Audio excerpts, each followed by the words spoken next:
Planning ఉంది. ఆ planning లో భాగంగా ప్రతి ఒక్కరు కూడా ర్యాలీ నిర్వహించేందుకు వస్తున్నటువంటి పరిస్థితి. ప్రస్తుతం మనం ఓరుకల్లో ఉన్నటువంటి విమానాశ్రయం వద్ద ఉన్నాము. ఓరుకల్ విమానాశ్రయానికి ఆ నాయకులంతా బయలుదేరి వస్తున్నటువంటి పరిస్థితి అయితే కనిపిస్తుంది. ఈ నేపథ్యంలో కొంతమంది నాయకులను ఇక్కడే అడ్డుకోవడం జరిగింది. కేవలం అనుమతి ఉన్నటువంటి వాళ్ళకి మాత్రమే లోపలికి అలౌ చేసినటువంటి సిచ్యువేషన్ ఉంది. మనతో మాట్లాడిన కొంతమంది స్థానిక కార్యకర్తలు చెప్పండి, ఈ రోజు జగన్ వస్తున్నాడు, ఎక్కడెక్కడ అరెస్ట్ జరుగుతున్న జిల్లాలో ఎలా చూడాలి?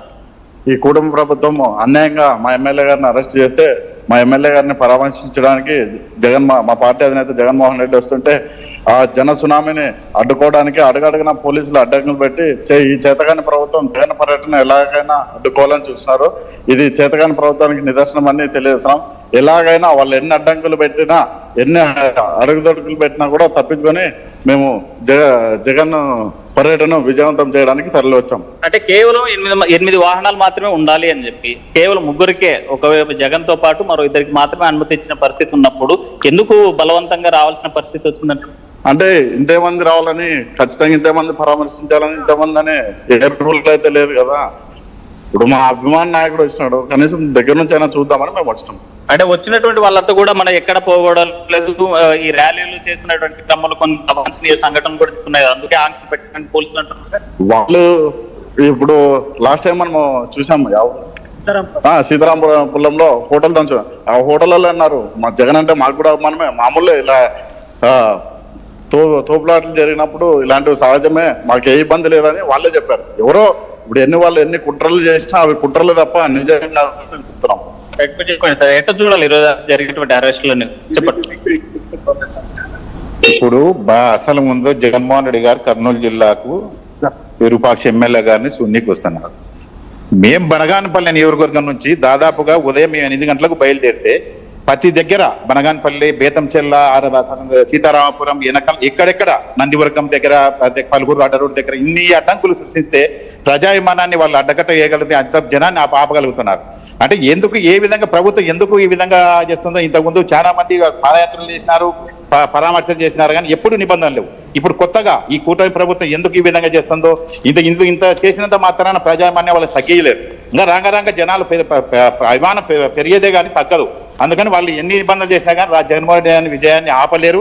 ఆయన పాదయాత్రని, వాడిని పరామర్శను కూడా ఎన్ని అడ్డంకులు వచ్చినా కానీ ఆపలేరు. జనాలు తండాలుగా వస్తున్నారు కాబట్టి ఏ ఇబ్బంది కూడా వచ్చి అడ్డంకులు సృష్టించుకొని మేము బయలుదేరి వస్తా ఉన్నాం. అంటే దళితులపై దాడి చేసినటువంటి ఎమ్మెల్యే ఈ రోజు లోపల ఉన్నాడు. దళితులపై దాడి చేయడం కాకుండా ఆయన పరామర్శించడం రావడాన్ని టీడీపీ నాయకులు వ్యతిరేకించిన ఎట్లా చూడాలంటారు? అది అక్రమ కేసు. అసలు మీడియాలలో, సోషల్ మీడియాలో విచ్చలవిడిగా వైరల్ అవుతున్నా సొంతం ఆయన భర్తనే ఆమెను చించి లేచి ఎస్టీ కేసు పెట్టడం ఏంది అన్యాయంగా? ఎప్పుడు లేదు. ఎప్పుడు అసలు ముందు ఈ కొత్తగా సృష్టిస్తున్నారు ఇక్కడ. ఇప్పుడు రాంగరంగ ఇట్లా ఈ విధంగా చేసుకుని పోతే ఇంకా రేపు ప్రభుత్వాలు ఏమి శాశ్వతంగా కాదు కదా. లేకపోతే వైఎస్ఆర్ ప్రభుత్వం వచ్చినప్పుడు కూడా ఈ విధంగానే జరుగుతుంది. తెలిసి కూడా ఇట్లా ఒక ఎమ్మెల్యేని ఆ విధంగా అరెస్ట్ చేసి ఏ విధంగా సమాజానికి వాళ్ళు ఇవ్వగలుగుతున్నారు? అంటే జగన్ కేవలం సైకోలాగా మారి, అంటే ఇక్కడ ఉన్న కార్యకర్తలను కూడా అట్లా రౌడీ ముక్కల్లాగా తయారు చేయడానికి పర్యటన చేస్తున్నాడనేసి గతంలో టీడీపీ నాయకులు, కూటమి ప్రభుత్వం చెప్తున్నట్టు పరిస్థితిని ఎట్లా చూడాలంట?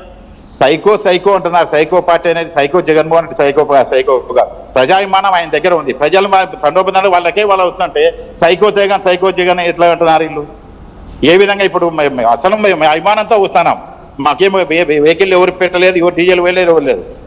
వాళ్ళకే వస్తుంటే ఆ పనికి ప్రయత్నం చేస్తా ఉన్నారు. ఎందుకు చేస్తున్నారో మాకు అర్థం కావడం లేదు. ఎందుకు ఏమిటంటారు అంటే వైసీపీలో ఉండేదంతా రౌడీ ముక్కల్ని తయారు చేసే ఫ్యాక్టరీ వైసీపీ అని చెప్పేసి చంద్రబాబు అంటారు. ఎట్లా చూడండి రౌడీ మొక్కలు అంటే ఇప్పుడు ఒకసారి చూడండి, ఈ రౌడీ మొక్కల కార్యకర్తల రౌడీ మొక్కలు ఎక్కడ ఏవి రౌడీ మొక్కలు ఎట్లా అవుతారు, ఏ విధంగా రౌడీ మొక్కలు అవుతారు? ఏం గంజాయి బెచ్చ సారా ఇంకోటి చేసిన వాళ్ళు కాదు కదా ఇక్కడ వస్తున్నది. ప్రజాభిమానంతో వస్తున్నారు, జగన్మోహన్ రెడ్డి అభిమానంతో. రౌడీ మొక్కలు ఎట్లా అంటున్నారు? ఏ విధంగా అంటారు కూటమి ప్రభుత్వం? అట్లా అన్యాయంగా ఇక్కడ కేసులలో పెట్టి ఈ విధంగా హింసిపోతా ఉంటే రేపొద్దున ఈ ఫ్యూచర్లో ఎట్లా, ఏ విధంగా రేపొద్దున తెలుగుదేశం కార్యకర్త వాళ్ళు కాపాడుకోగలుగుతారు? ఇప్పుడు గవర్నమెంట్ వచ్చిన తర్వాత ఈ విధంగా సంస్కృతి, ఈ విధంగా కొత్త చట్టం ఈ విధంగా చేసుకుంటూ పోతే రేపొద్దున వాళ్ళు ఇబ్బంది పడరా?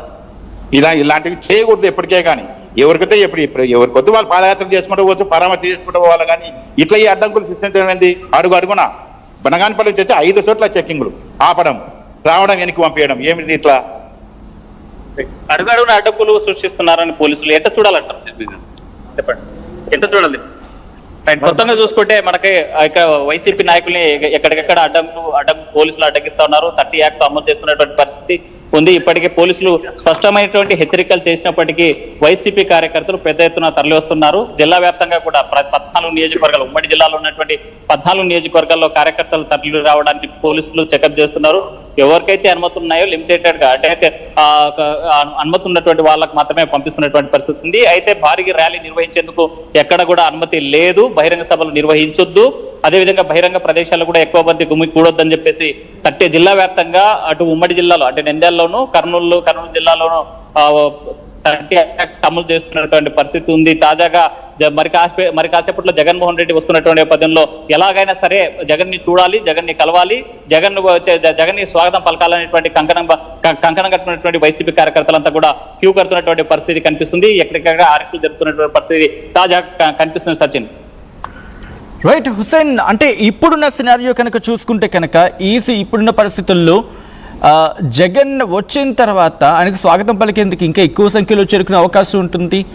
కాబట్టి మీరు అక్కడ వాళ్ళు అంటున్నట్టుగా ఎక్కడికక్కడ రిస్ట్రిక్షన్స్ ఉన్నాయని చెప్పి, బట్ పోలీసులకు చెప్తూ ఉన్నారు లైక్ కొన్ని రూల్స్ని కనుక మీరు పాటిస్తే ఎటువంటి ఇబ్బంది ఉండదు, టైం స్కెడ్యూల్ ప్రకారం ఎటువంటి శాంతి భద్రతకు విఘాతం కలగకుండా మీరు చేసుకుంటారంటే కొన్ని రిస్ట్రిక్షన్స్తో వాళ్ళు అలౌ చేస్తూ ఉన్నారని చెప్పి ఇన్ఫ్యాక్ట్ ఎస్పీ విక్రాంత్ పాటిల్ కూడా చెప్పుకొచ్చిన సందర్భం. సో ఇప్పుడు అలాగే ఉందా? దీని మీద ఏమైనా వైసీపీ మాట్లాడుతూ ఉందా? వైసీపీ నాయకులు ఒకటే చెప్తున్నారు, మరి అక్రమ అరెస్టులు చేయొద్దండి, అక్రమ నిర్బంధం చేయొద్దండి, 30 యాక్ట్ అమలు చేయాల్సినటువంటి పరిస్థితి ఎందుకు వచ్చింది? మా నాయకుడు వస్తే స్వాగతం పలికితే మీకు వచ్చేటువంటి ఇబ్బంది ఏంటి? ఎక్కడైనా అసాంఘిక కార్యక్రమాలు కానీ లేకపోతే చట్ట వ్యతిరేక కార్యక్రమాలు కానీ ఎవరు ఏ కార్యకర్త కూడా చేపట్టడం లేదు. మాకు నాయకుడిని కలవడానికి వస్తే అంటే వాహనాల్లో వచ్చిన ఒక వెహికల్ లో సుమారుగా మనం చూసాం, తుఫాన్ లాంటి దాంట్లో 15 మంది వస్తారు, లేకపోతే ఇంకా చిన్న ఒక పెద్ద సైజు బండిలో ఉన్నటువంటి వాళ్ళకి 5 4 వస్తారు. అలాంటి వారిని కూడా రిస్ట్రిక్షన్స్ పెట్టి ఎక్కడెక్కడ ఆపేస్తున్నారు. అయితే కొంతమంది నిన్న సాయంకాలం 6 గంటల ప్రాంతంలో పోలీసులు ఆంక్షలు విధిస్తున్నారనే నేపథ్యంలో చాలా మంది ఇప్పటికే కర్నూలు పట్టణ కేంద్రానికి చేరుకున్నారు. ఏదైతే ఎయిర్పోర్ట్ ఉన్నటువంటి మెయిన్ గేట్ వద్ద మాత్రం కిక్కిరిసేటువంటి జనం చేరుకున్నటువంటి పరిస్థితి. సుమారుగా 1000-2000 మంది పైగా వస్తున్నటువంటి పరిస్థితి అయితే కనిపిస్తుంది. మొత్తానికి అయితే మాత్రం 30 యాక్ట్ అమలు చేయడాన్ని వైసీపీ పార్టీ తీవ్రంగా వ్యతిరేకిస్తుంది. అదేవిధంగా మాజీ మంత్రులు, ఎమ్మెల్యేలు కూడా వ్యతిరేకిస్తున్నారు. ఇంత నిర్బంధం మధ్య అనుమతి ఇవ్వాల్సినటువంటి అవసరం ఎందుకు, ఇంత నిర్బంధం పెంచాల్సినటువంటి పరిస్థితి ఎందుకు వచ్చిందనేసి ప్రశ్నిస్తున్నటువంటి పరిస్థితి అయితే కనిపిస్తుంది. మరి ఎక్కడికెక్కడ పెద్ద ఎత్తున కూడా ఆందోళన కార్యక్రమం ఆందోళన చెందుతున్నటువంటి పరిస్థితి మనతో కొంతమంది నాయకులు. సార్ చెప్పండి, అక్రమ అరెస్టులు నిర్బంధాన్ని తీవ్రంగా ఖండించాలి సార్. వైఎస్ఆర్ పార్టీ కాంగ్రెస్ నేతలు తీవ్రంగా ఖండించాల్సిందే. ఇప్పుడు చూసినట్టయితే దావమ్మడి బందోబస్తు ఉంది, కానీ ఇక్కడ మటుకు జగనన్నకు బందోబస్తు అయితే నాకు నమ్మకం లేదు. ఇప్పుడు వచ్చేసరి ఇప్పుడు బాగా తాళ్ళు పట్టుకున్నారు, వచ్చేముంటే తాళ్ళు ఉండవు, ఎవరి దారి వాళ్ళు పోతారు. బందోబస్తు ఉండాలని నేను మరి కోరుకుంటున్నాను. బందోబస్తు ఉండాలని 30 యాక్ట్ పెట్టారు, మరి కేవలం కొంతమందికే పర్మిషన్ ఇచ్చారు. ఇంతమంది మాత్రం ఉండాలని చెప్పినప్పుడు ఇంతమంది రావడం అనవసరం అనేది పోలీసులు వాదన. మీరేమంటారు? వాళ్ళ అరాచక పాలన బాగాలేదు కాబట్టి అలా ప్రవర్తిస్తున్నారు పోలీసులు కూడా. వాళ్ళు నాయకుల మాదిరే బాగా